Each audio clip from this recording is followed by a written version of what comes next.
आता आपल्याला मोदक बनवायचे आहे. संध्याकाळची वेळ आहे आणि आता आपण बनवणार आहोत एकदम झटपट असे मोदक बनवणार आहोत. कणिक घेतली, आता मीठ घेतलं थोडंसं, 2 ते 3 चमचे रवा, थोडंसं तूप. याला आहे ना चांगलं मिक्स करायचं. याचा आहे ना चांगला असा घट्टसर उंडा मळून घेऊ. असं भिजून झालेला आहे. जो रवा आहे ना तो छान असा मुरला जातो. 10 ते 15 मिनटं तरी याला मुरायला ठेवू. 2 वाटी खोबरा कीस घेऊ आपण, अर्धी वाटी साखर घेतली. तर हे बघा छान असं मिक्स करून झालं.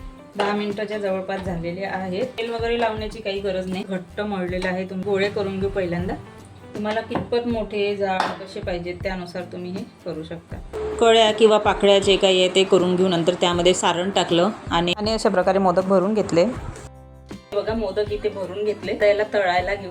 छान असे लो टू मिडियम फ्लेमवर तळून घेतले. बाप्पाला नैवेद्य दिला, आरती केली आणि तुम्ही पण असे करून बघा. तर मस्त खा, स्वस्त राहा. व्हिडिओ आवडलात लाईक शेअर अँड